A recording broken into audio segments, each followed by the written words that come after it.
abrimos esta jornada con la intervención de Ángeles Álvarez, de la cual voy a dar una breve nota curricular. Ángeles Álvarez es política y activista feminista de Zamora, nació allí en efecto, y además yo creo que le tiene así apego al asunto, por lo que yo he podido ver. En la 10ª legislatura fue portavoz de Igualdad del PSOE hasta el 2017, la primera parlamentaria que se declaró abiertamente homosexual, y además durante 10 años regentó un local, que el Barberillo de Lavapiés, que era un bar donde se reivindicaba poder vivir libremente esta elección. Los inicios de Ángeles en el feminismo fueron en la Asamblea de Mujeres de Salamanca, y cuando se trasladó a Madrid comenzó a ir a aparecer y a residir en Barquillo 44, que es la sede histórica, en asturiano diríamos el estenoriado piso, donde siempre radicó el feminismo madrileño, en la calle Barquillo. ¿Sí? ¿Se oye? Se oye poco, pero no puedo hacer gran cosa porque... Sigue, que yo te lo contesto. Que yo creo que es arriba. Es arriba. Ángeles, yo confío muchísimo en tu habilidad tecnológica, pero esto necesita volumen allí. No lo sé, este mucho mejor. El propio micrófono necesita volumen, es el micrófono. Bueno, no suframos por ello. Tenemos este otro, preparamos este para Ángeles. Ya le puedes ir dando todas las formas del tocado menofis primero, pero va a dar igual, O sea, como si coges a todas las dinastías de Tebas, o sea, para acá, para allá. Como no allí, nada. Dijo. Entonces, sigo. Ángeles entró en contacto con la Federación de Mujeres Separadas y Divorciadas tras trabajar en el Centro de Atención a Víctimas de la Violencia, e inició su activismo contra la violencia de género y se incorporó años más tarde a la Comisión de Violencia de Género de la Comunidad de Madrid. Participó en la creación del Foro de Madrid, que luego se convertiría en la Red Estatal de Organizaciones Feministas contra la Violencia de Género, del que también fue portavoz. En el año 99, siendo responsable de este área de violencia de género en Fundación Mujeres, puso en marcha lo que fue la primera campaña publicitaria que estaba dirigida directamente a varones contra la violencia de género. Y esta actividad estaba dentro del proyecto Mercurio Financiero de la Unión Europea. También coordinó el proyecto Detecta, que fue en colaboración con la UNED. Y ha sido colaboradora invitada de cursos de posgrado en esta materia, en violencia de género, en las universidades de Madrid, en Navarra o Salamanca, entre otras. Como política, pertenece a la militancia del PSOE desde el año 2000. Fue coordinadora del grupo de trabajo sobre violencia de género que se creó para la elaboración del programa electoral del PSOE en las generales del 2004. Y fue elegida concejala en la oposición y asumió la portavocía adjunta del Grupo Municipal Socialista en Madrid hasta el 2011. En el 2007 formó parte de la ejecutiva del Partido Socialista madrileño y asumió la Secretaría de Políticas de Igualdad, también hasta el 2011. Y en este momento se pasó a la política nacional y fue secretaria segunda de la mesa de la Comisión de Igualdad y vocal en las comisiones de Radio y Televisión Española y de Interior.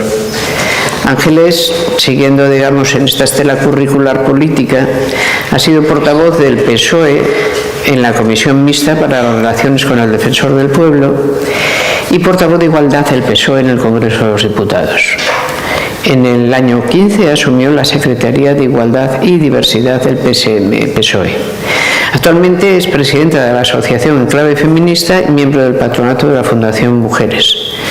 Y les doy por fin pues, unas pinceladas sobre publicaciones. La Guía para Mujeres Maltratadas del 99, La prostitución, claves básicas para reflexionar sobre un problema del 2005, y Créeme, Páralo, guía de sugerencias para apoyar a menores que han sufrido abuso sexual, del 2006, así también como de contenidos y programas para el Observatorio Estatal de Violencia sobre la Mujer y Cruz Roja. Como ven, entonces, sus temas han sido fundamentalmente, en una primera etapa, violencia.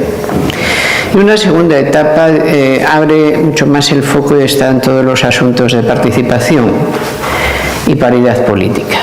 Pero sin nunca olvidar el sesgo principal que ha hecho que, por ejemplo, haya siempre estado muy atenta pues, a todo lo que ha sido las medidas para implementar el pacto sobre el asunto de violencia, a todo lo que es el tremendo desafío de los vientres de alquiler, a todo lo que es esta agenda sobrevenida del feminismo en la etapa actual. Ángeles Álvarez fue, además, debo decirle, una colaboradora absoluta e importantísima para el éxito del Tren de la Libertad.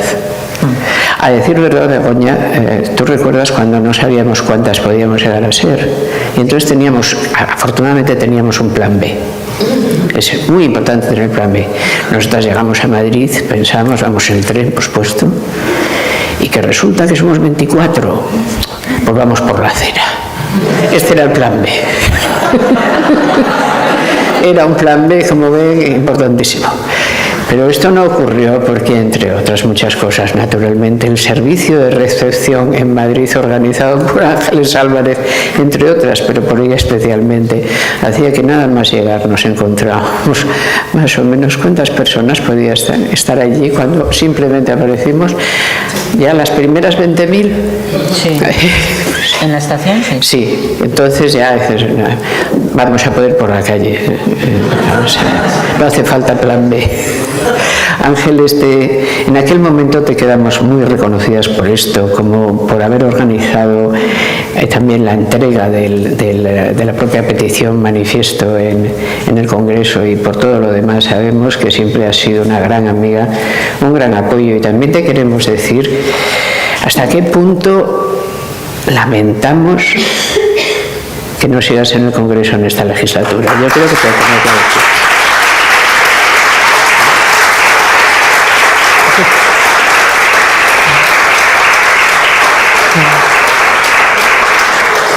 Muchísimas gracias por tantas cosas y tenemos unos enormes deseos de escucharte. Bueno, muchas gracias, Amelia. Yo te agradezco estas últimas palabras porque espero que los años que he estado en eso que se llama servicio público haya sido útil al feminismo, que es lo que me movía para estar ahí, y por tanto agradezco que haya sido más o menos útil, reconozcáis en cierta medida el esfuerzo que las personas que están en política y en el servicio público, las feministas que están en esos espacios, el esfuerzo que hacen, porque luchamos muchas veces contra fuerzas exteriores e interiores, y vuestro apoyo es fundamental para seguir. O sea que quiero especialmente remarcar eso. Muchas gracias a ti y muchas gracias a todas. Bueno.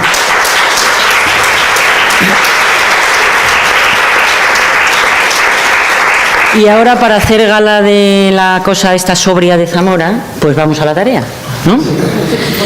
Sin más dilación. Yo, la verdad es que esta mañana me he levantado y Alicia sabe que estoy con que voy a meter esta diapositiva, la otra, no sé qué, y esta mañana me he levantado a meter otra diapositiva, que es la primera diapositiva que voy a utilizar para contestar a una pregunta que tiene que ver con qué es lo que estamos haciendo estos días aquí, que me parece importante, ¿no? ¿A qué hemos venido aquí estos días? Y estos días aquí hemos venido a tratar de dilucidar si se produce discriminación contra las mujeres y contra las niñas como resultado de la sustitución de la categoría de sexo por el concepto de identidad de género. Eso es lo que estamos haciendo aquí. Lo digo porque parece que ha habido algunas personas en las redes que se han inquietado por estas reflexiones que traemos y tal, ¿no? Bueno, pues yo desde que llegué ayer y he escuchado a todas las personas que han intervenido, lo único que he visto y lo único que he escuchado es reflexión respecto a qué ocurriría si llevamos a la legislación, qué le ocurriría particularmente a las mujeres y a las niñas si llevamos a la legislación esa sustitución. Por tanto, deducir que trabajar intelectual o políticamente en el ámbito de cómo la conversión de esa categoría analítica en una categoría identitaria actúa sobre el refuerzo de la discriminación de las mujeres, no se puede de ninguna manera catalogar como un comportamiento fóbico. O sea, voy a entrar directamente al grano. Yo creo que solamente se puede entender como un argumento censor decir ese tipo de cosas, represivo, por supuesto, del pensamiento en este caso, e irresponsable con un método de trabajo, que es el método de trabajo que Celia Amorós venía a marcarnos cuando nos recordó que solo con reflexión feminista, con toma de conciencia y con acción política propia, se puede modificar cuáles son las circunstancias que afectan a la dignidad, la igualdad y la libertad de las mujeres.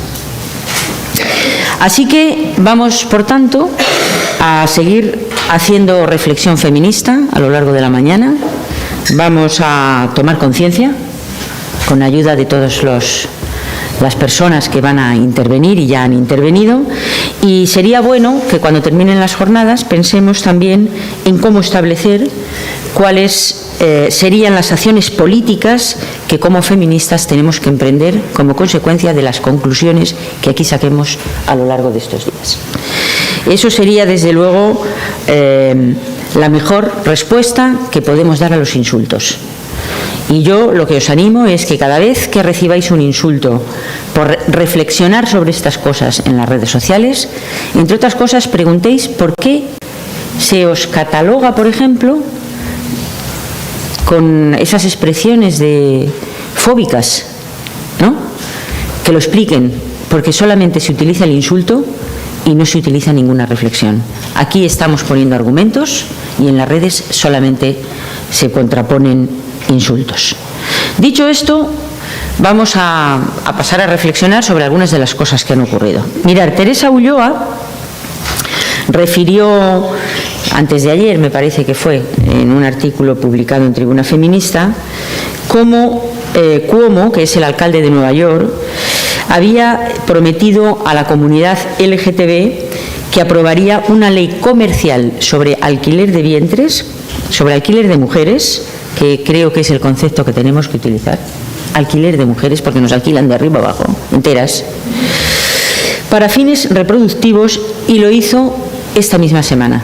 Lo hizo el lunes o el martes, me parece que hizo unas declaraciones prometiendo legislar en este sentido. Indica en su artículo que en vísperas de las manifestaciones del orgullo gay, Cuomo lo que hizo fue desplegar promesas y compromisos que no se han sustanciado gracias al activismo de mujeres parlamentarias que, junto a organizaciones como la Coalición contra la Trata, han conseguido paralizar esta intentona. Cuando iniciaron las acciones para frenar esas iniciativas, el alcalde de Nueva York las difamó públicamente llamándolas dos cosas. Las llamó insensibles y las llamó homofóbicas. Me importa que os quedéis con los dos calificativos, porque esos dos insultos era la respuesta a los argumentos. Y cuando uno no contrapone argumentos, sino que solamente contrapone insultos, estamos entrando en, vamos a dejarlo en derivas antidemocráticas, por no utilizar palabras más gruesas. Y la primera pregunta que tenemos que hacer es: ¿a qué somos insensibles? ¿Te llaman insensible? ¿A qué eres insensible? Somos insensibles a la demanda de que nos pongamos a disposición de las necesidades de otros. Esa es nuestra insensibilidad, básicamente. De todas formas, mi tema de hoy no tiene que ver con el alquiler de mujeres, aunque es colateral. Por tanto, lo que tengo que decir, y por eso lo traía a colación, es que en este país también se lincha, y que también se lincha con descalificaciones a las personas que se oponen políticamente a regular prácticas de explotación del cuerpo de las mujeres. Hay linchamiento cada día.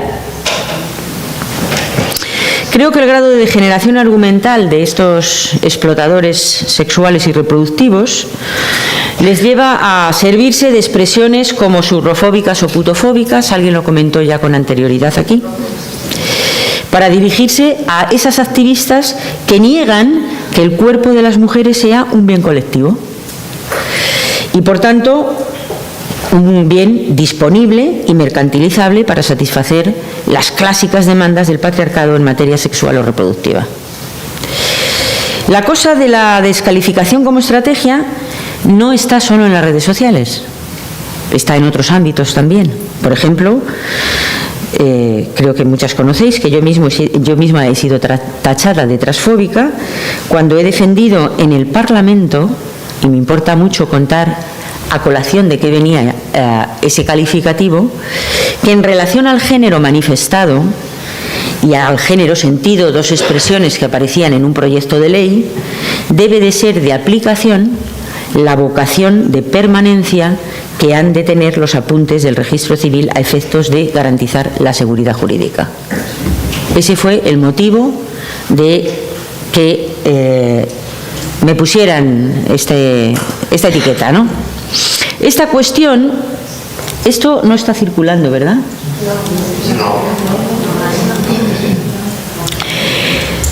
Decía que esta cuestión venía a colación, lo del ataque, de que en los debates de ponencia de esta ley, el Partido Socialista introdujo enmiendas para articular esa garantía jurídica. Y cada vez que se hacía referencia al concepto de identidad manifestada, en ese texto legislativo, las enmiendas que nosotros hacíamos añadían que esa manifestación había que hacerla en el registro civil. Metíamos una coletilla que decía: dicha manifestación, y cito literalmente, requiere en su caso de la rectificación registral correspondiente. Este es el motivo, la defensa de esta frase es el motivo de que a mí se me haya tachado de homófoba. Pero algo que parece tan evidente, que parece tan lógico y que además es de aplicación para el conjunto de la población, porque todos tenemos que ir al registro civil, no es que se lo estemos pidiendo a un grupo de personas, todos pasamos por el registro civil, o sea que es de aplicación general, pues el grupo proponente rechazó de manera directa que añadiésemos esa coletilla y se generó muchísima tensión. Este es el punto, yo creo, de simplificación argumental y de nivel político de cierto activismo que usa la descalificación cuando no encuentra argumentos que contraponer a las exigencias constitucionales, tengo que decir, en este caso, de seguridad jurídica entendida como la suma de certeza. Eso es lo que, cuando hablamos de seguridad jurídica, de lo que estamos hablando, es eso. Estamos hablando de tener textos que den certeza a quien tiene que ir a un tribunal, ¿vale? Y legalidad.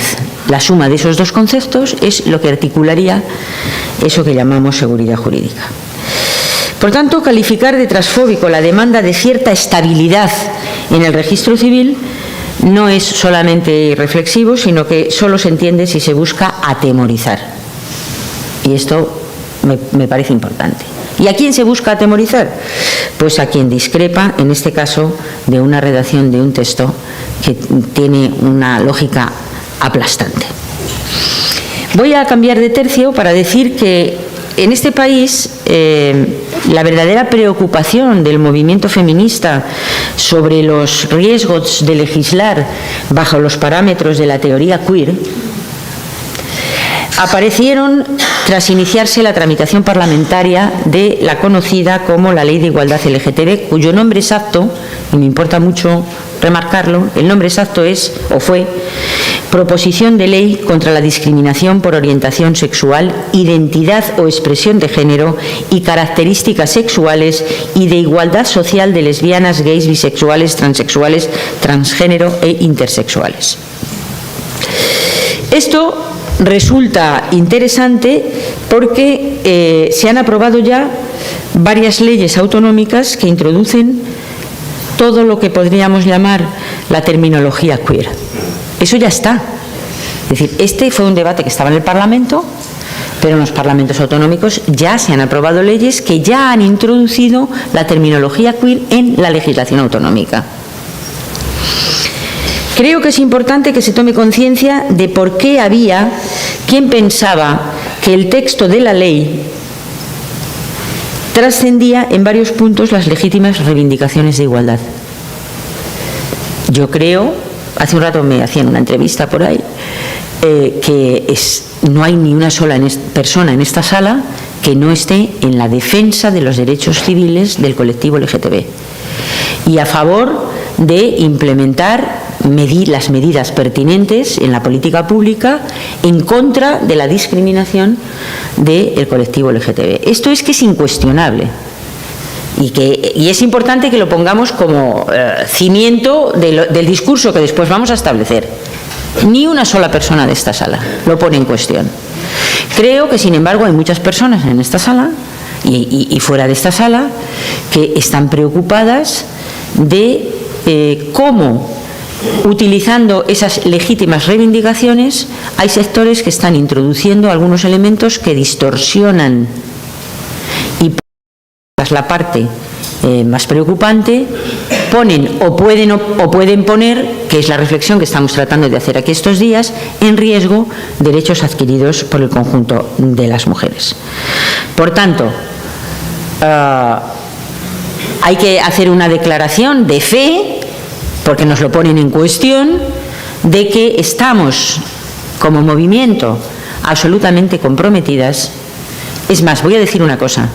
Antes de que existiera el movimiento LGTB como tal, el feminismo ya estaba en la defensa de los derechos del colectivo LGTB.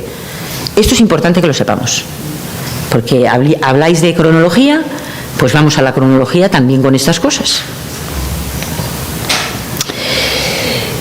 La primera discrepancia en los debates de la ponencia surgió casi en el tercer párrafo de la exposición de motivos. ¿Por qué? Porque ahí aparecía una definición que incorporaba esa proposición en su exposición de motivos del concepto de género, defendiéndolo como, y cito, una categoría humana que puede estar en constante evolución. Bueno, tenéis ahí la redacción, no os la voy a leer, la tenéis ahí, pero me importa remarcar que estamos hablando, es decir, que es una definición que habla de que el género es una categoría humana. Ahí lo dejamos y seguimos. Bien, pues este asunto mediatizó todo el debate, ya que introduce en la legislación una definición de género como categoría identitaria frente a la definición de género como categoría analítica o como constructo cultural, como se ha venido expresando tradicionalmente en los estudios feministas. O sea que la primera en la frente. Una norma que elimine el hecho de que la especie está sexuada, que elimine el sexo como categoría que clasifica, estaría eliminando como factor el principal indicador que permite identificar la opresión y la discriminación por razón de sexo. No sé si os dais cuenta que ya no utilizamos esta expresión. Ahora hablamos todo el tiempo de opresión y discriminación por razón de género. No. El feminismo ha hablado tradicionalmente de la opresión y la discriminación por razón de sexo. Y nos han dado la vuelta sin darnos cuenta. Por tanto, una de las cosas que tenemos que empezar a hacer es retomar el lenguaje. Porque hemos ido aceptando sin darnos cuenta que nos vayan introduciendo terminología que termina construyendo una realidad u ocultando una realidad. Y en este caso estamos hablando de una terminología que se usa para ocultar una realidad. Por tanto, opresión y discriminación por razón de sexo, que es lo clásico. El sexo no es un dato indiferente. Y es preciso alertar precisamente sobre las consecuencias de que una categoría sociológica termine por sustituir al concepto sexo en la legislación. Porque no estamos hablando de la proliferación de su uso del concepto género, que el feminismo lo usa sin ningún problema, para lo que lo tiene que usar.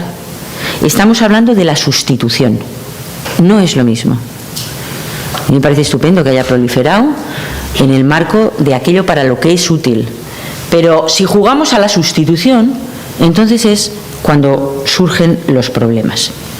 Mercedes Bengoechea indica que si disolvemos la categoría mujer, disolvemos la razón de ser del feminismo. Y llama la atención sobre el hecho de que la categoría hombres no se haya desintegrado del mismo modo y continúe siendo menos plural que la categoría mujer. Ella hace una reflexión interesante respecto a ese desequilibrio en todo este proceso y nos dice que si mujer ha quedado vacía de contenido, lo que necesitamos es que la categoría hombre no se muestre rígida, fija, inalterable y pétrea. Hay cierta inquietud entre quienes diseñan políticas públicas vinculada a la igualdad ante este soterrado conflicto entre la agenda de la igualdad entre mujeres y hombres y ciertas reivindicaciones que han encontrado acomodo en los colectivos LGTB. Y cuando digo reivindicaciones que han encontrado acomodo en el colectivo, estoy queriendo decir que no todas las reivindicaciones que el colectivo trata de coger como bandera son propias del colectivo. Pero han encontrado acomodo ahí. Bien, pues aunque estas no sean específicas de esa discriminación, la pregunta es ¿qué está pasando para que aflore un conflicto entre quienes parecían tener los mismos intereses? Y seguramente a lo largo de estos días pues vamos a ir descubriendo algunas cosas y por tanto yo esta mañana lo que me gustaría es hacer de relatora de lo que a través de diferentes canales vamos teniendo conocimiento que está pasando también en otras partes del mundo. Y las conclusiones pues las dejaremos pues para las conclusiones, ¿no, Amelia? Que es lo que toca. Me parece importantísimo dar un consejo, que es la lectura de los textos de Raquel Rosario Sánchez y Laura Lecuoma, porque son textos que refieren pormenorizadamente lo ocurrido en el Reino Unido a lo largo de estos años, con información muy valiosa sobre lo que ella llama el barullo que se ha fomentado intencionadamente sobre sexo, género e identidad. Tanto Raquel Rosario como Laura Lecuona, han analizado las consecuencias de la generalización del concepto de género. Lecuona nos indica que desde que este término empezó a salpicar en informes de gobierno o en declaraciones internacionales e institucionales sobre lo que son los objetivos de la política pública en materia de igualdad, y esto pasó hace ya casi 4 décadas, el significado del feminismo y su sujeto político se ha ido desdibujando y nos alerta sobre eso.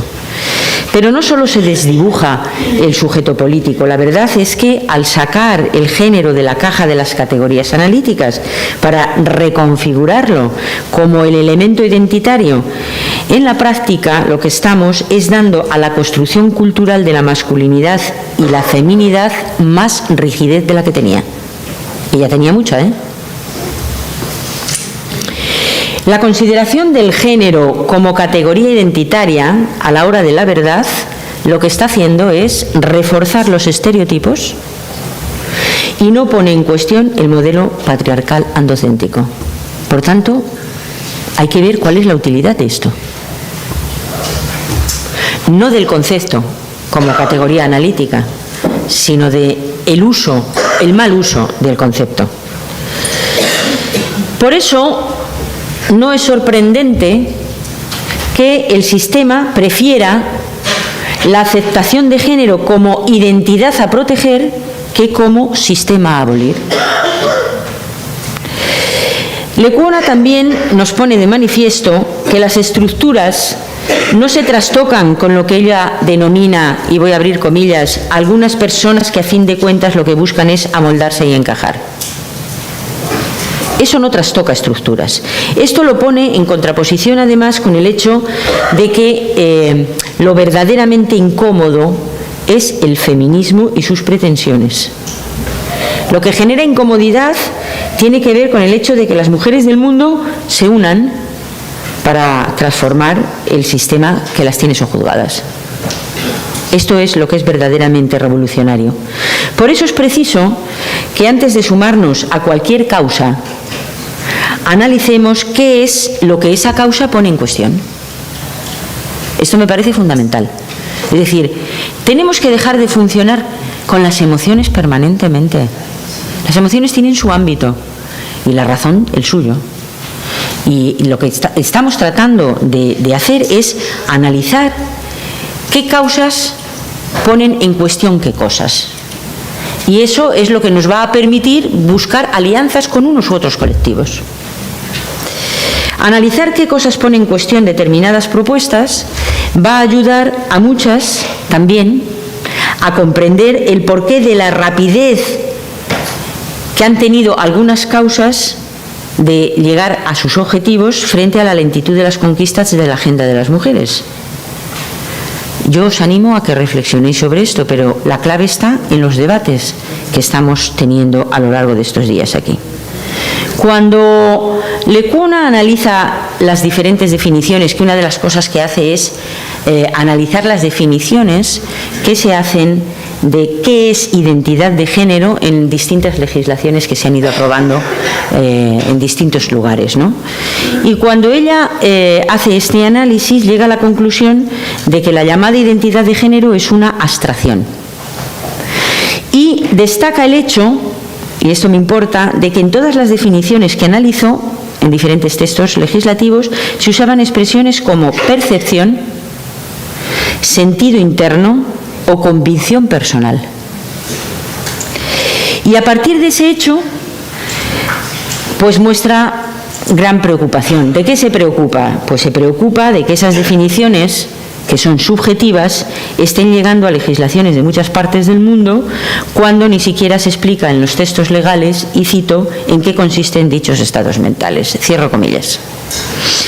Cuando colocamos el género como categoría identitaria, hacemos un nuevo constructo abstracto, efectivamente, que se contrapone al sexo y le damos un significado vivencial y optativo. Yo elijo. Pero esa reasignación conceptual pone al género como algo elegible entre las categorías que ya están construidas.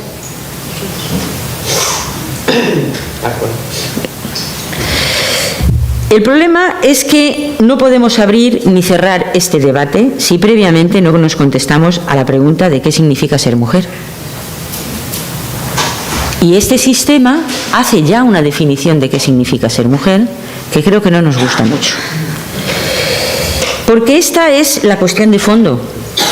Y lo que tengo que decir es que el grupo proponente de la ley pues no quiso entrar en este debate. Es decir, si tú traes este debate, vamos y vamos a hacer definiciones, vamos a empezar por definir lo esencial, ¿no?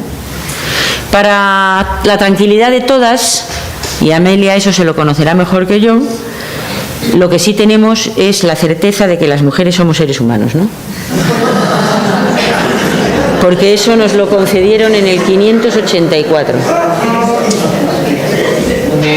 No es... Darwin posteriormente, Charles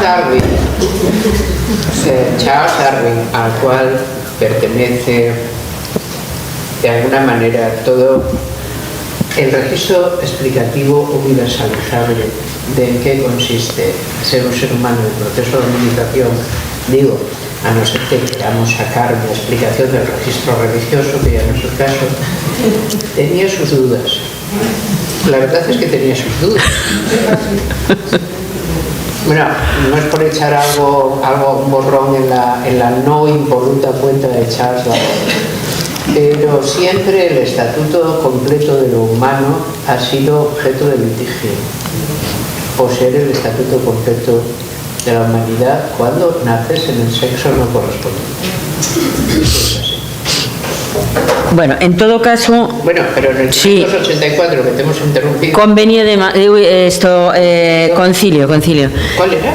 Concilio de Macón, 584.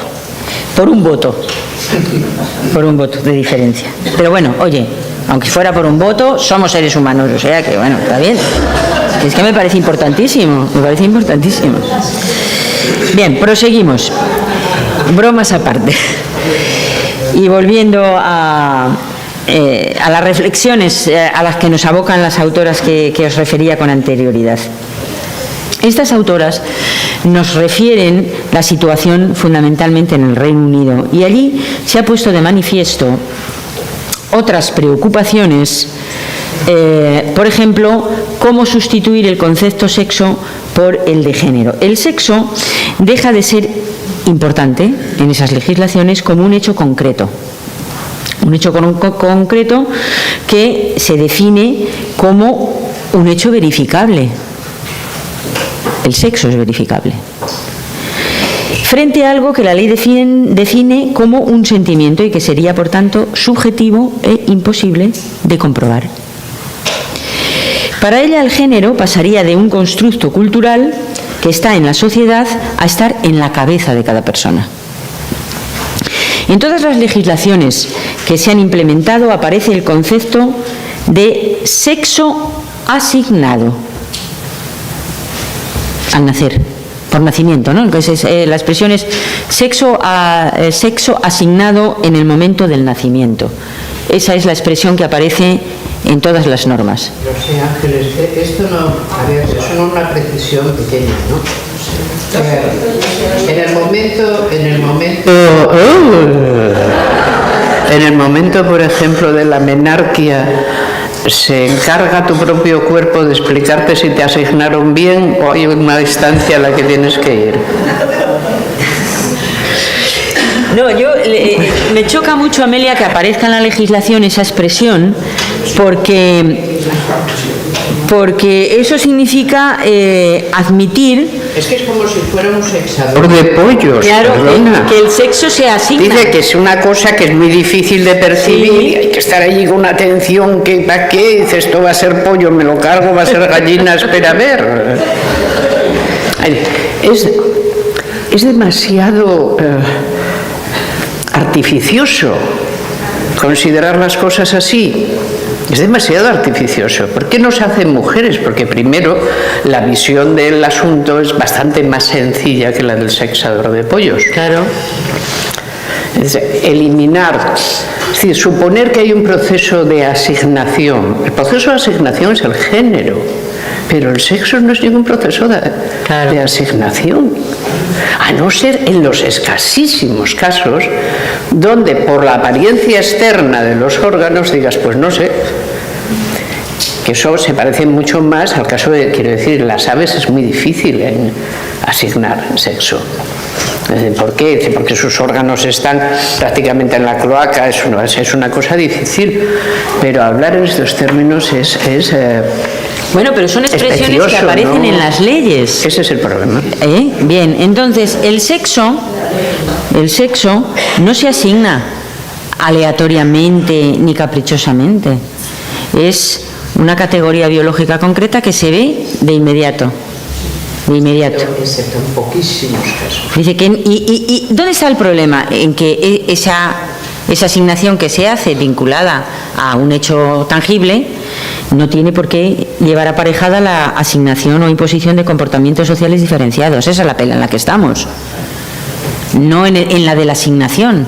Es decir, el problema aquí no es la asignación del sexo, es la asignación del género. Esto lo hemos tenido claro. Sin embargo, el término, la expresión que aparece en la ley tiene que ver con la de asignación del sexo al nacer, como si esto fuera una cosa optativa. Que el médico lo tiene muy claro. Bien. O la médica. Bien. Por tanto, ¿qué nos dicen todas estas autoras cuando hacen referencia a que cogen las legislaciones, hacen comparaciones y aparecen siempre de manera sistemática este tipo de expresiones? Pues la primera es evidente, ¿no? Que estamos entrando en una deriva donde estamos transformando el lenguaje para tratar de transformar la realidad, pero exclusivamente el lenguaje, porque no la vamos a cambiar en paralela.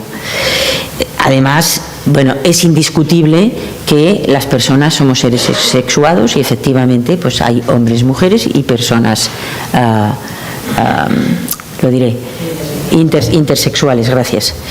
Por tanto, si enmarañamos permanentemente el concepto sexo con el concepto de género, lo que podemos es terminar actuando, y esta es la cuestión, sobre lo primero cuando lo que queremos es transformar lo segundo.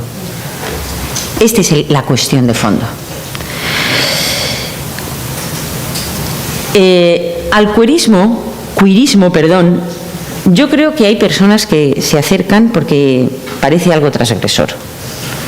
Pero la verdad es que solo es un elemento para el apuntalamiento y la consolidación del modelo propuesto y desde luego está muy lejos de ser subversivo, muy lejos. Yo me siento personalmente muy identificada con las preocupaciones, por ejemplo, que manifiesta Lecuona sobre lo que le ocurría cuando era pequeña. Y a ella la ponían vestidos y estaba incómoda, pero yo cuando la leía la verdad es que me vino a la cabeza cómo me sentía yo cuando era adolescente, ¿no? A mí no me gustaban los vestidos, me gustaba correr con mis hermanos y jugar con ellos, me gustaba ir a los mismos sitios que iban ellos, me gustaba mucho jugar a los indios, que tenían una colección de indios de goma maravillosa. Seguro que algunas se acuerdan de aquellas colecciones. ¿Con fuerte o sin fuerte? Con fuerte, con fuerte. y era muy competitiva, por ejemplo, con los juegos de pelota. Competitiva, que le ponía mucha pasión. Bien. Pues eso significa que tenía absolutamente todos los síntomas que a esas edades se pueden tener como expresión de rechazo al género asignado. O sea, si yo hago repaso de cómo me comportaba cuando era adolescente, estaba en la resistencia activa al género asignado, ¿vale? Yo esto no lo tenía racionalizado ni muchísimo menos, o sea, había cosas que no me gustaban, pero bien. Por tanto, no me gustaba el papel que representaba mi madre y no lo quería para mí. Luego, cuando me hice mayor, me di cuenta que ella tampoco lo quería para ella. Pero eso tardé en aprenderlo más tarde, ¿no?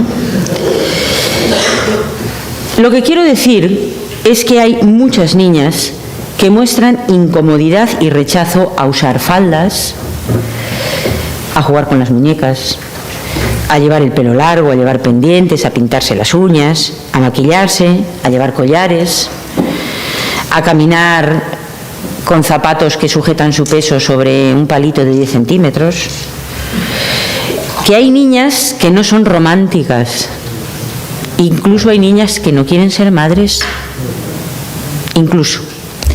O sea, que hay muchas niñas, eso es lo primero. Y después que hay niñas que cuando pueden elegir no eligen la feminidad normativa, que no les gusta remarcar sus características biológicas secundarias o ponerse los aditamentos culturales de todo tipo para remarcar su feminidad. ¿Tú cómo lo llamas? ¿Ingeniería? No, ¿Cómo lo llamas? Sarakis ahí presente, que le llama las tecnologías del género. Teresa de Laurenti. Teresa de Laurenti, Sarakis, tecnologías del género. Tienes tecnologías. Venga, Bueno, pero ese rechazo a que su condición de mujer se convierta en una condición social adversa para ellas, no genera rechazo de su condición biológica, sino de las condiciones sociales que construyen esas diferencias que las relegan. La incomodidad con el sexo no es lo mismo que la incomodidad con el género. Esto es muy importante que lo tengamos en cuenta. Creo que sobre lo primero no hay conflicto teórico, ni el feminismo tiene conflicto con las personas transexuales.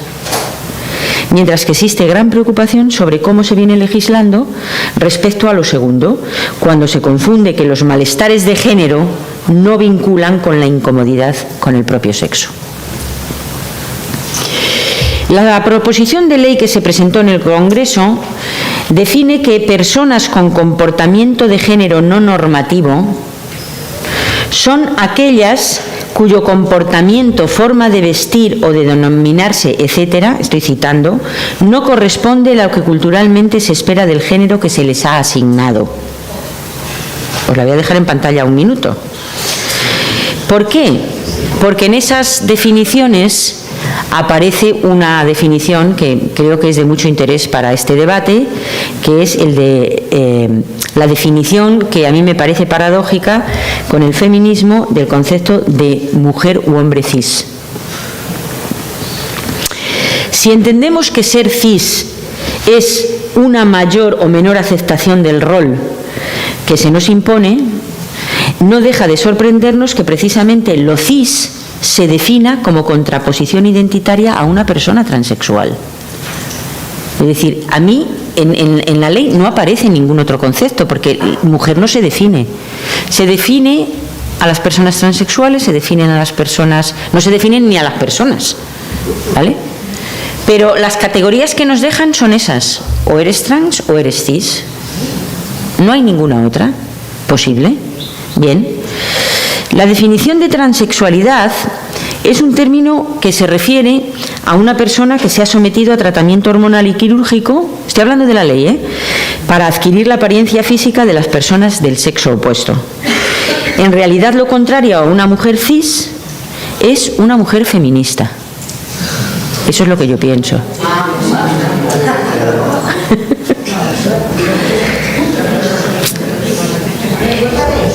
Fijar. No, lo digo yo. Dice, voy a volver a la definición de lo que sería una mujer cis, ¿vale? Se define por contraposición identitaria a una persona transexual. ¿Por qué? Porque ¿qué es lo que dice? Lo que dice es que una persona cis es la que no acepta los mandatos de género, la que acepta los mandatos de género. Es decir, estoy cómoda con mi sexo y con el género que se me ha asignado. Yo lo que digo es que lo contrario a una persona cis es una persona feminista. Veréis con estas, ¿no? Veréis con estas.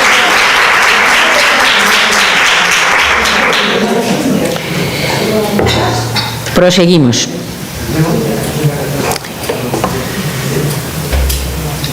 O sea, ¿por qué esto es así? Porque efectivamente las que estamos más disconformes con el género somos las feministas. ¿Por qué? Porque nosotras lo que estamos buscando es precisamente abolirlo. Y efectivamente la lucha feminista se basa precisamente en derribar esa construcción que es dañina e injusta y que efectivamente se impone además con violencia, como sabemos particularmente las mujeres.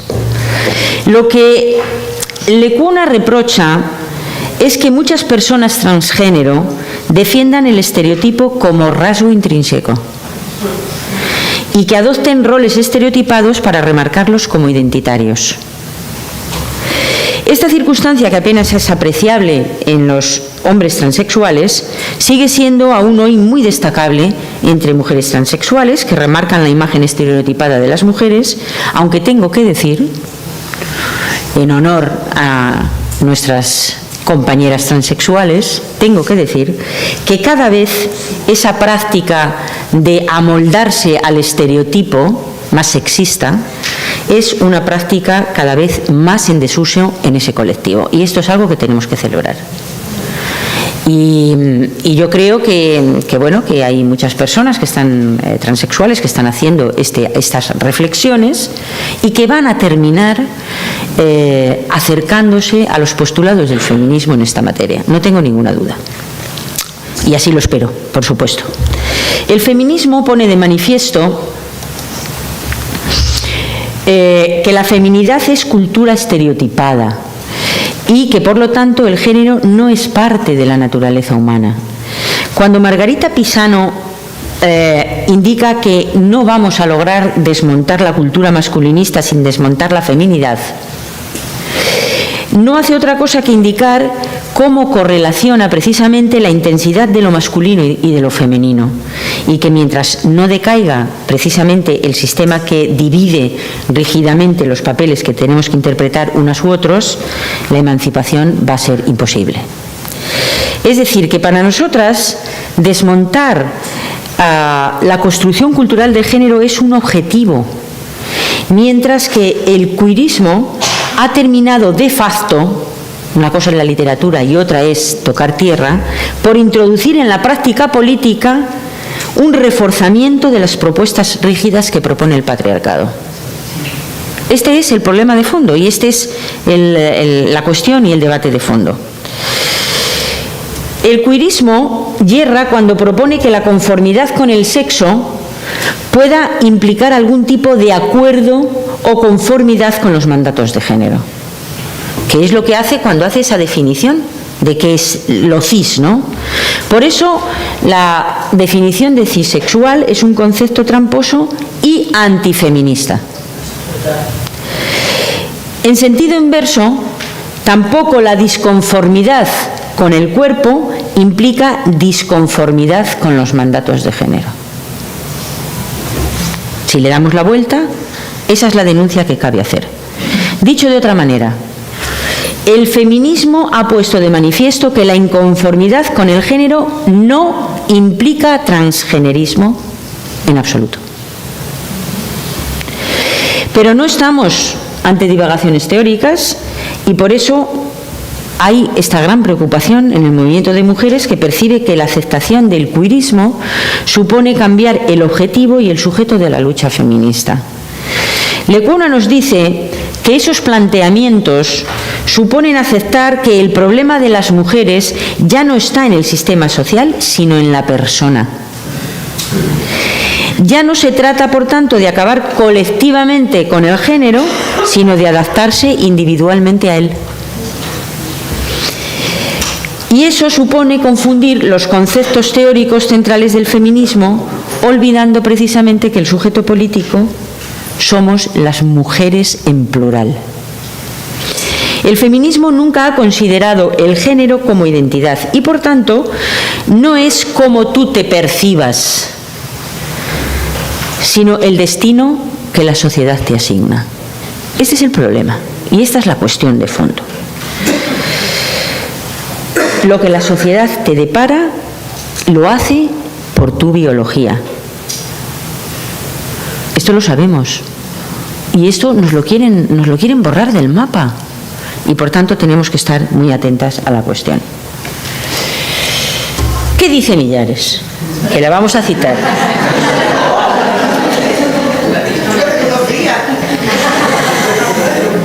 Es que no encontré con pelo corto, ya lo siento. Alicia Millares ya ha apuntado en este sentido, y cito, que si regulamos por ley el subjetivismo y el esencialismo de género, como propone el queerismo, voy a añadir yo, no está lejano el día que sectores minoritarios del movimiento transgénero veten palabras como vagina o menstruación y pretendan redefinir la anatomía femenina, pero mantengan incólume la masculina. Vale. Cerramos columna y vamos a trasladar esto pie a tierra, porque estas cosas tienen pie a tierra. No está muy descaminada, lógicamente, nada descaminada. Si consideramos, por ejemplo, que en las disposiciones finales de las normas de la norma que se presentó en el Congreso ya se introducen conceptos como persona gestante, como sustituto de embarazada, madre o parturienta, y desaparecen sustantivos como mujer o madre, que están vinculados a derechos específicos como permisos de lactancia, etcétera. En fin, hay legislación específica en esta materia. Ahí tenéis lo que dice el artículo 139 del Código Civil y la propuesta de modificación que hacía la ley. y como vale más una imagen que 1000 palabras, pues ahí tenéis las palabras y la imagen. Es decir, donde pone mujer se sustituye por el concepto progenitor que figure como gestante, y donde aparece maternidad hablamos de, o sea, fijaros que en el artículo 139 del Código Civil habla de impugnación de la maternidad. Bueno, tiene que ver con los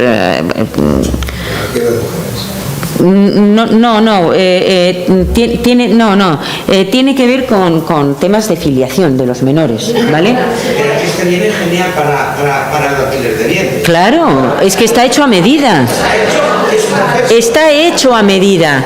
Y esto me importa mucho que toméis conciencia de ello, no aparece en el articulado de la ley. Es decir, si vais a leer los artículos del proyecto de ley, no vais a encontrar esto, os tenéis que ir a las disposiciones finales. Y entonces, además, te dirá, se modifica el artículo 139 del Código Civil para que ponga, y te pone lo que tiene que poner, pero tienes que ir a ver lo que ponía. Entonces, este ejercicio de comparar qué es lo que estamos modificando, bueno, de estos hay un puñado de ellos, os tengo que decir que he traído porque es que en un solo artículo compila prácticamente parte del debate que estamos teniendo.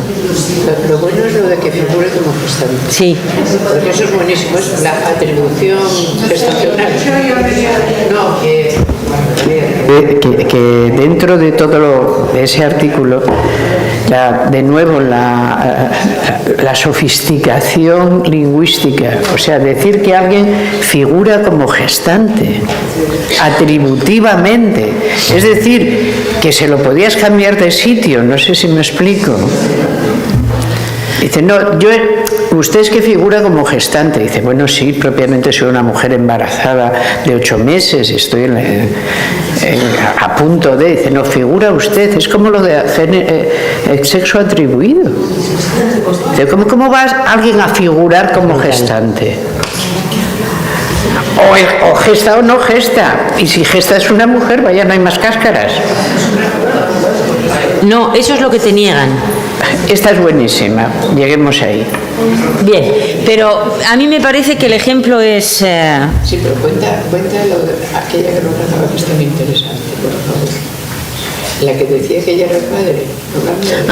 Bueno, eso bueno, sí, tiene que ver con los debates parlamentarios también, pero sí, efectivamente, hay personas que están muy interesadas en que estos cambios se produzcan porque han hecho el cambio registral, ¿vale?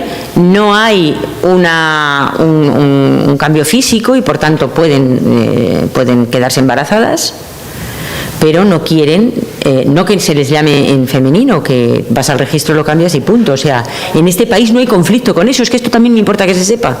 Luego lo vamos a ver con más tranquilidad, ¿no? Entonces, la cuestión es que si tú vas al registro civil... No quiere llegar la querida Ángeles rápidamente a la conclusión, a donde yo quiero... A ver, para que ustedes calculen, esto no es un caso inventado, es un caso real.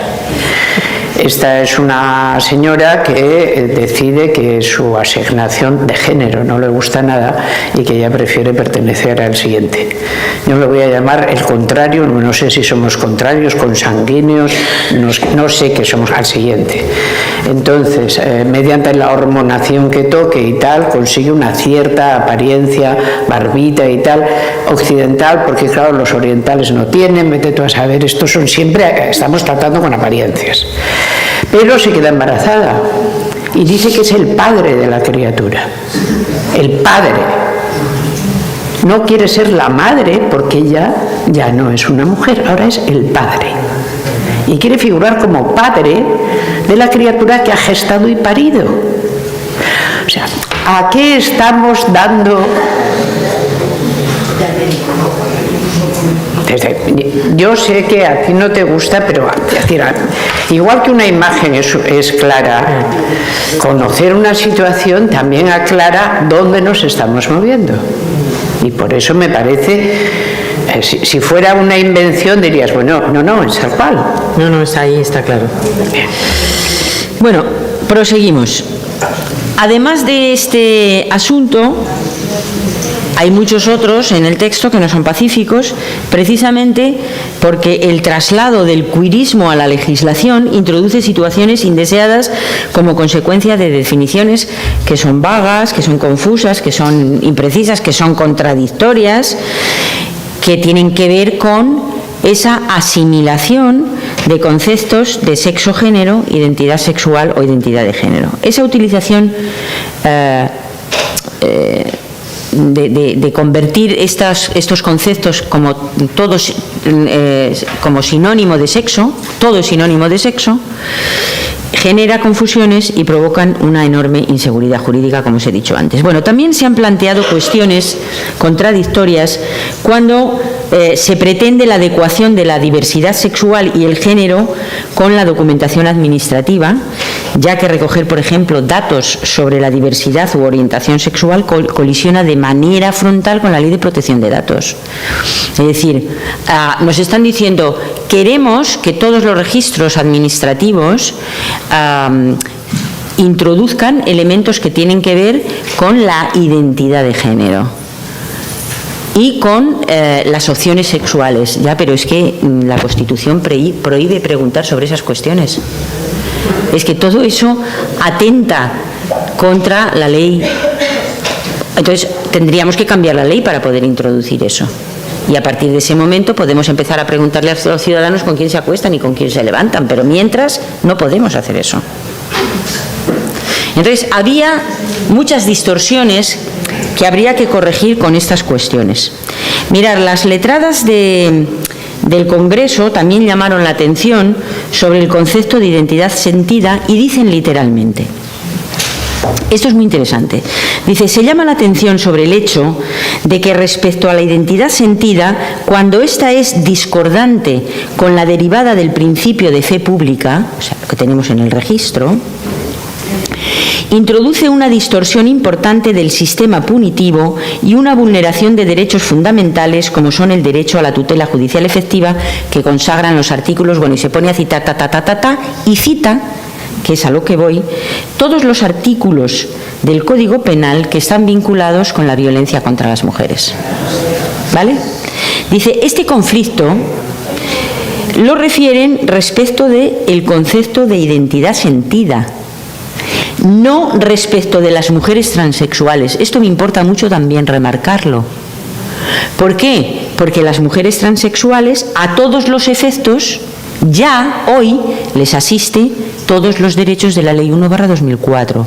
Sin embargo, eso que no genera ningún conflicto de tipo legal, si son mujeres a todos los efectos, son mujeres a todos los efectos. No hay nada que discutir. Sin embargo, sí que genera conflicto cuando estamos hablando de personas transgénero, no de personas transexuales.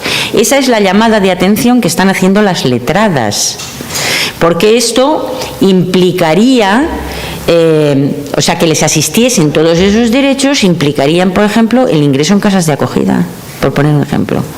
Personas que simplemente han manifestado, han hecho un cambio registral, nada más. Por tanto, estamos hablando de cosas serias sobre las que cabe reflexionar,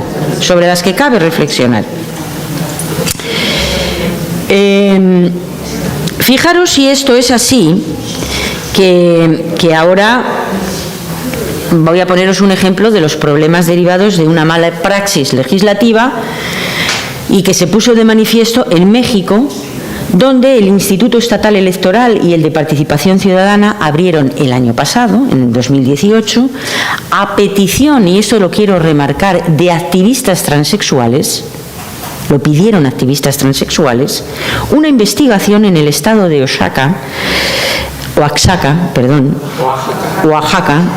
por simulación en el registro de candidaturas de personas transgénero. Es un caso real. Es decir, un grupo de varones realizaron modificaciones registrales para poder entrar en listas electorales que exigían la aplicación de la paridad. Esto ha sido así.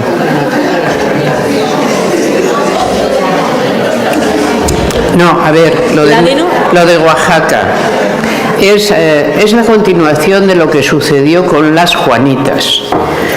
el asunto en algunos estados de México fue el siguiente: como el activismo enorme de las diputadas logró sucesivas leyes de paridad política en ayuntamientos, en las listas a las elecciones al Estado, en las listas federales, la manera que tuvieron los clanes cerrados viriles de poder de, sin embargo, seguir teniendo la presencia mayoritaria en unas listas que debían por ley ser paritarias, fue primero las Juanitas.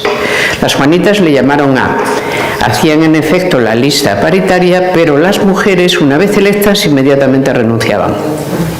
Es decir, el pacto con ellas era este: vas, te llevamos, renuncias. Entonces pasa el siguiente, el siguiente, el siguiente. Y eso fue llamado las Juanitas. Pero las Juanitas, como se dice aquí, las Maris. Ahora las Maripilis, ¿no? Pues aquí les sabemos llamar las Maripilis. Bueno, pues las Juanitas. Cuando esto acabó, porque fue bastante denunciado y se dijo, no, aquí la renuncia, etcétera, pues entonces ha sido esto que ha sido en Oaxaca, que es varones se cambian registralmente, se ponen en las listas. Bueno, ¿qué hizo esta denuncia?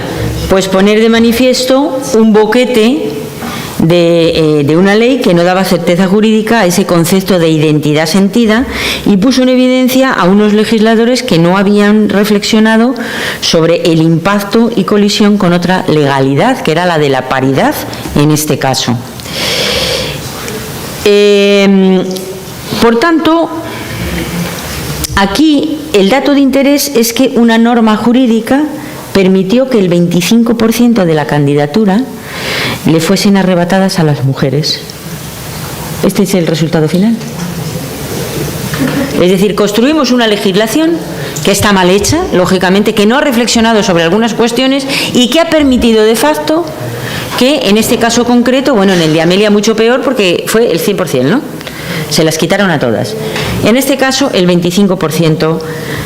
Pero hay algunas cosas interesantes de esta experiencia que me importa contar.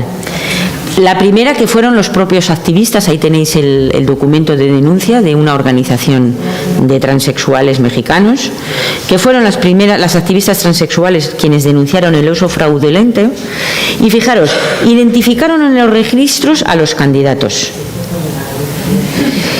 que usaron esta ley de identidad de género para poder entrar en las listas sin contravenir la ley de paridad.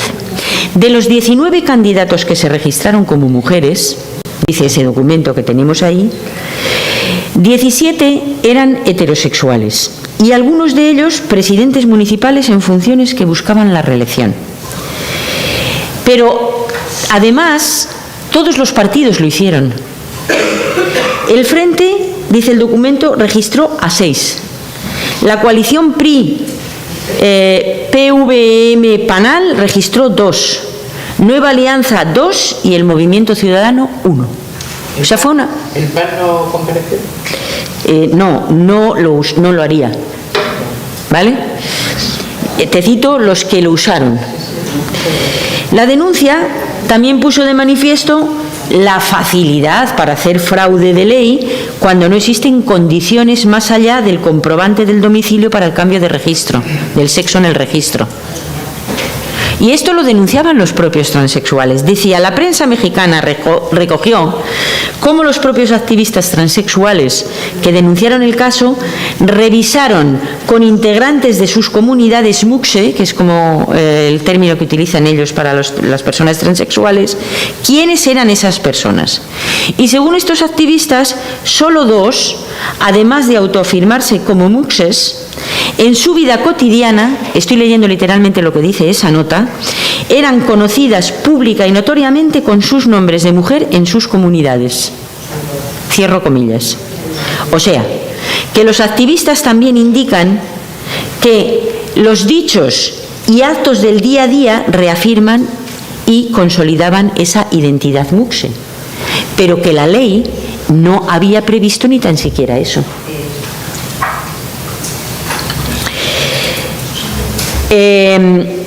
Bueno, pues este relato, al que se pueden sumar otros menos amables, debe de ser considerado para evitar fraudes que finalmente ponen en riesgo derechos adquiridos por las mujeres o su propia seguridad si pensamos en algunos de los casos acaecidos en Estados Unidos. La casuística es importante a la hora de legislar y necesitamos analizar los impactos que tiene sobre el conjunto de las mujeres dar cabida legal a las propuestas del queerismo. La escritora dominicana Raquel Rosario Sánchez, que como os decía antes, estuvo becada en el Reino Unido mientras se estaba produciendo todo el debate y por tanto hemos tenido acceso a tener informaciones de lo que estaba ocurriendo, ha ido relatando qué estaba pasando, sobre todo en las universidades del Reino Unido, con censuras tan escandalosas como prohibir, Alicia, la representación de los monólogos de la vagina. O sea, esto ya está aquí, esto ya ha pasado. Los monólogos de la vagina, que efectivamente han sido un grito de vanguardia de la liberación femenina en su momento, y que hoy en el Reino Unido se ha prohibido porque, y cito literalmente, excluye a mujeres que no tienen vaginas. Cierro comillas. Recuérdenme que en la mesa redonda les lea unos párrafos de Raquel Rosario respecto a esta historia que me parecen muy interesantes. También ha habido linchamientos a históricas y jóvenes feministas, entre las que quiero destacar el ataque a Chimamanda Adichie, que la conoceréis todas por el bestseller de todas deberíamos de ser feministas, ¿no? Bueno, ¿qué habría dicho esta mujer, no? ¿Qué habrá dicho esta mujer para que salgan en tromba a por ella? Pues os lo voy a decir. Ella fue linchada por reflexionar sobre la diferente experiencia de las mujeres y las mujeres trans. Es lo único que dijo. Y os voy a decir literalmente lo que dijo. Dijo, cuando la gente habla sobre si las mujeres trans son mujeres, mis sentimientos son que las mujeres trans son mujeres trans. Bueno, a degüello. Y tuvo que salir a explicarlo, y lo explicó. Y es muy interesante el párrafo y la explicación que dio después de que la lincharan. Ella dijo, creo que si has vivido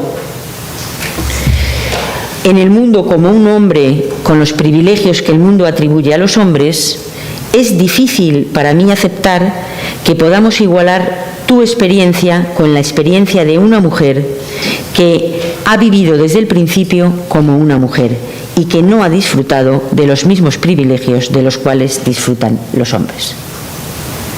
Además de estas palabras, explicó que diversidad no significa división, porque podemos estar en contra de la violencia que sufren las mujeres trans mientras somos conscientes de las diferencias.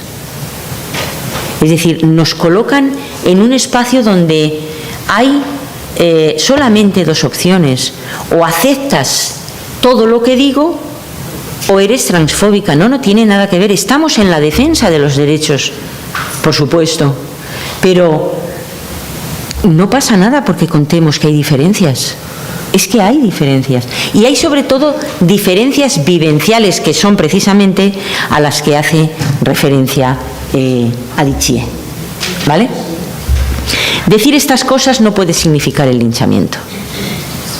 Tenemos un problema y me importa que seamos conscientes.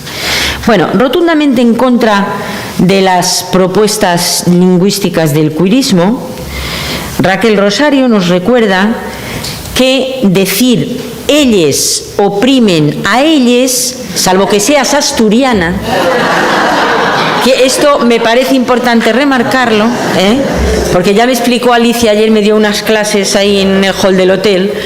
Esto no vale para las asturianas, pero decir ellos oprimen a ellos en vez de hombres oprimen mujeres invisibiliza el significado no solo de lo que se ha dicho, sino también de lo que debe de ser transformado. Más claro imposible. Más claro imposible.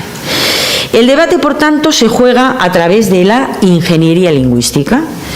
Resulta curioso que durante los debates de la ley apareciese de manera diferenciada transexual y transgénero.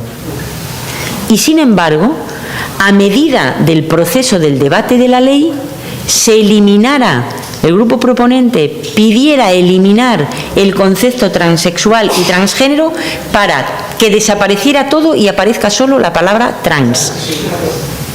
No ya transexual y transgénero o transqueer o trans, no, trans. Por tanto, ellos mismos retiran esos conceptos que aparecen de manera profusa en la ley para sustituirlos en el periodo de enmiendas, de debate, más que del periodo de enmiendas, en el debate de la ponencia, para introducir el concepto trans exclusivamente. Ahí lo dejo, que seguro que Alicia nos cuenta cosas bien interesantes sobre esto. Voy a ir terminando, creo, no sé. Bien, vale. Confundir sexo, género e identidad ha llevado a que algunas feministas anglosajonas denuncien que cuando un gobierno propone que legalmente la mujer es cualquier persona que diga ser mujer, no en base a una realidad biológica, sino a estereotipos sexistas, como ha propuesto la ley anglosajona, lo que se está haciendo es codificando que ser mujer es adherirse a los patrones de feminidad. O sea que el asunto parece que es de calado. El asunto parece que es de calado. Es tan de calado que hace 2 meses aproximadamente ha comenzado a moverse en el ámbito internacional una declaración promovida por colectivos feministas que es una declaración conocida como Declaración sobre los Derechos de la Mujer basados en el sexo. Me importa mucho el título. Y el subtítulo de esa declaración es sobre la reafirmación,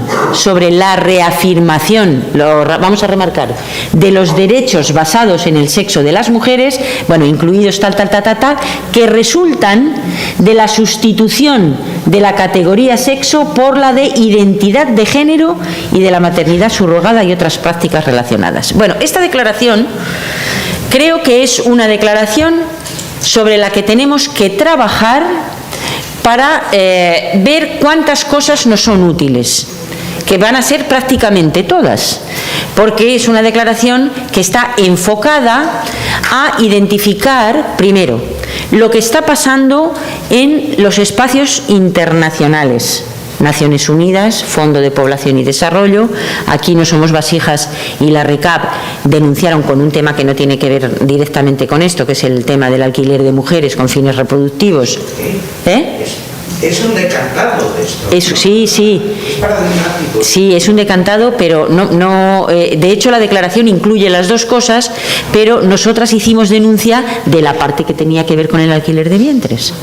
Es decir, estas plataformas denunciaron hace meses lo que estaba pasando en algunos organismos internacionales de Naciones Unidas, particularmente Fondo de Población y Desarrollo y otros, ¿no?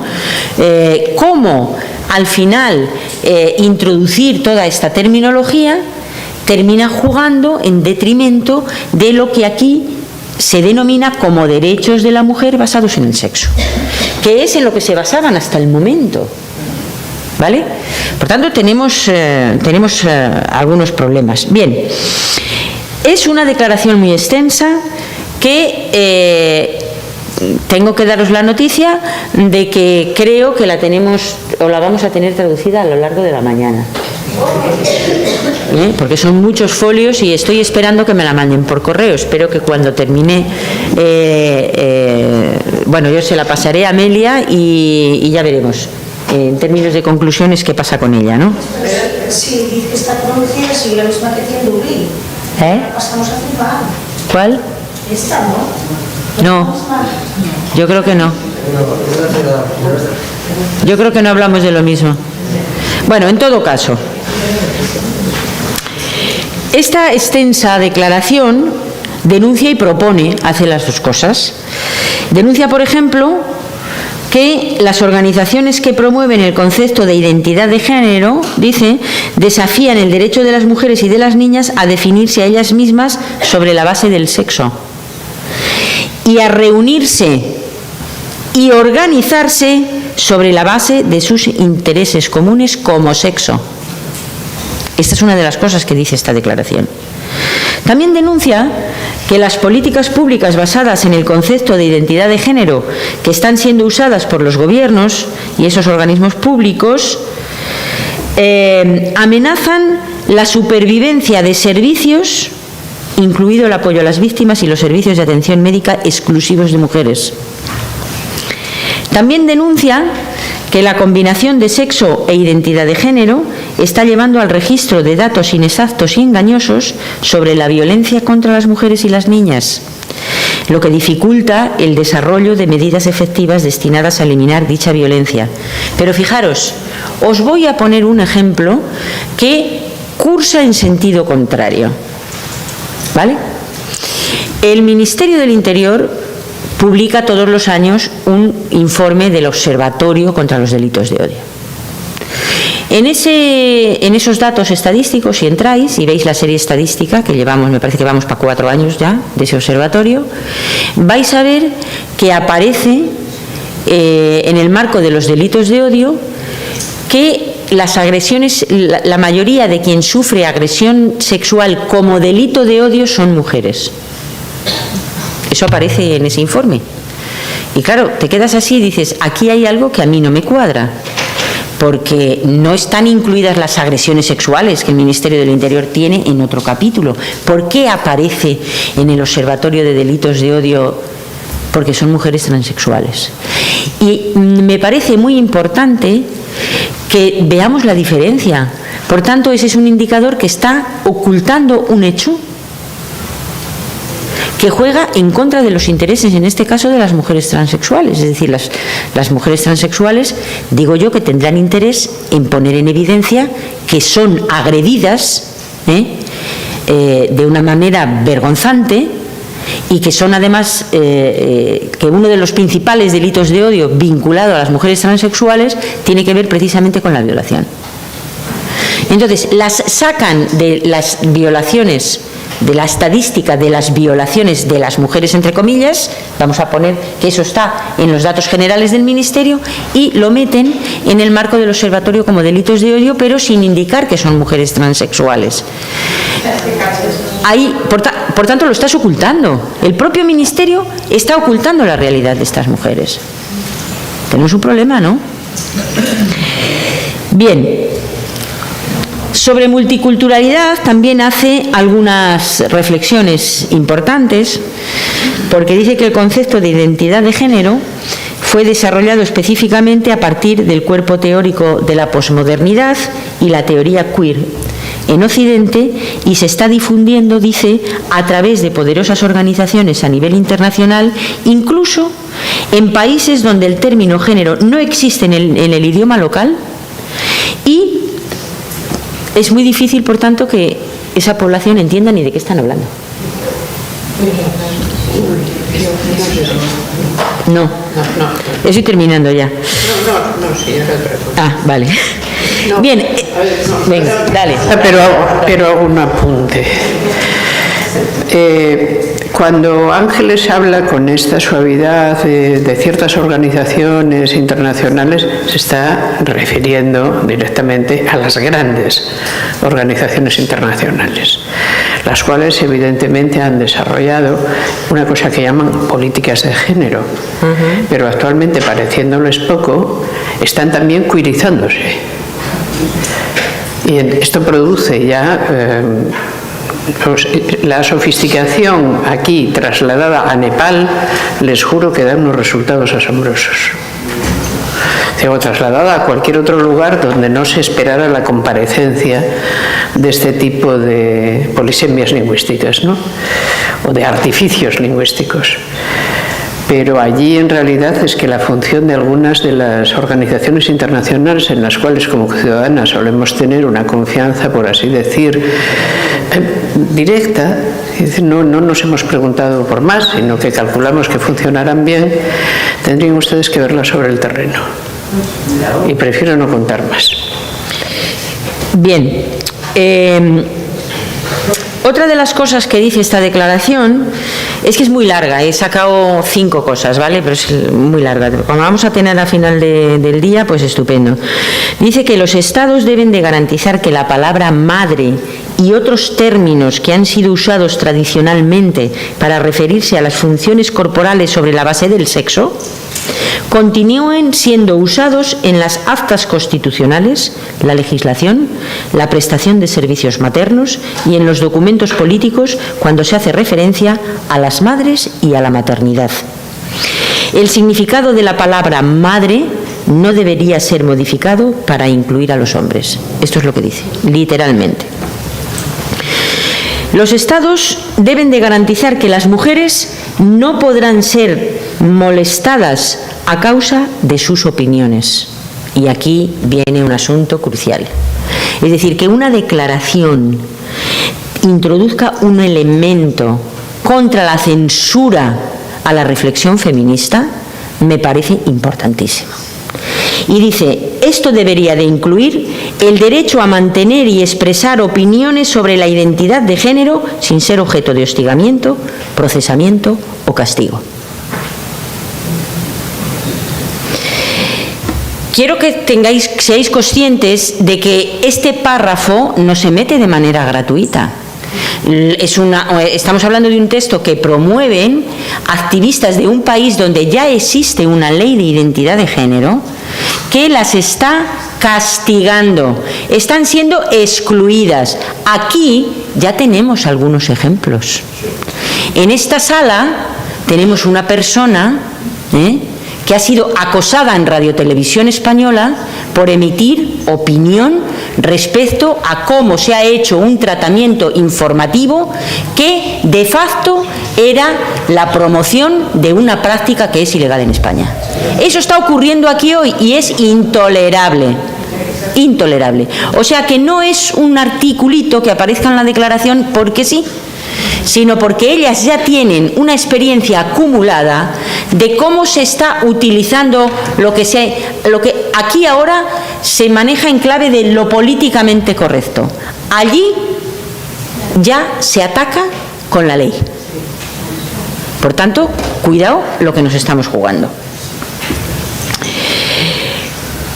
El derecho de las mujeres y de las niñas, que es otro, bueno, esta creo que lo he citado con anterioridad, a reunirse y asociarse como mujeres o niñas en función de su sexo, que me parece importante.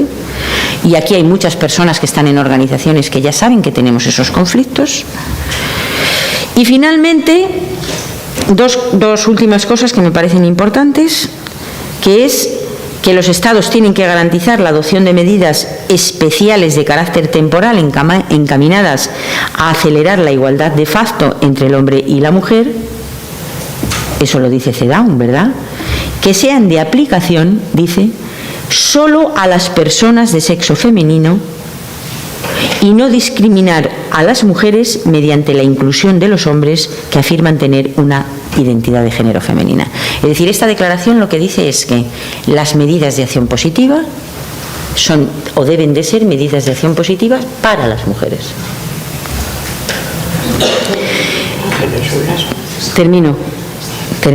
Te pregunté y me dijiste tira y yo me animo. Bueno, pues entonces pasamos de la declaración, ¿vale? No solamente voy a hacer un apunte sobre una preocupación grande que tengo respecto a cómo no nos estamos enterando de lo que ocurre. Es decir, el activismo sin información es dar palos de ciego. Contrarrestar lo que está pasando en algunas cosas, si no entran por las vías ordinarias del Congreso de los Diputados, también. Y nosotras tenemos un ejemplo paradigmático que es la instrucción que permitió la filiación de bebés nacidos tras haber contratado las capacidades reproductoras de mujeres. Bien, pero ¿qué reflexión quiero hacer sobre esto? Que no nos enteramos. En su día, el movimiento de mujeres no se enteró de esto. Un asunto que afecta a la totalidad de las mujeres y de una manera grave. Pero es que después ha ocurrido otra cosa. El Partido Popular intentó hacer una modificación en el 2015 en la que pretendió hacer una modificación del Código Civil, porque claro, aquí hemos hecho una modificación de la ley del registro civil, pero en paralelo no hemos modificado el Código Civil. Por tanto, hay un conflicto de intereses, porque estamos legalizando lo que la ley prohíbe. ¿Por qué no se quisieron meter en la reforma del Código Civil? Porque iba a poner, primero, porque tenía que entrar en una tramitación parlamentaria, y una instrucción del registro es una instrucción del registro. La mandas, el funcionario acata y se acabó. El Partido Popular, cuando intenta hacer esto, no lo lleva a la tramitación de la ley, de las reformas que se hicieron en el 15, sino que lo que hace es que presenta el último día una enmienda en el Senado que finalmente fuimos capaces de identificar y de parar. Pero intentó llevar esa reforma por la puerta de atrás también.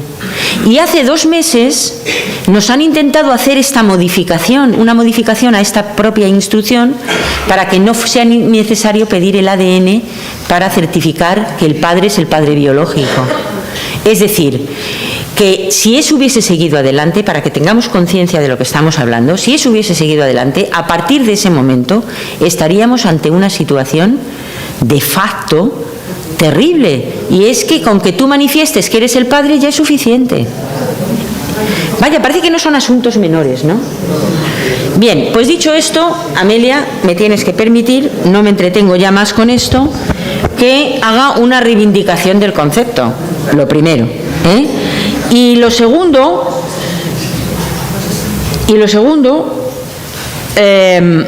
para la reflexión, antes puse una diapositiva de Celia Amorós, hablando de la política propia. Y cuando se habla en este país de la política propia, no es peloteo, Amelia, lo siento, es que lo escribiste, ¿no?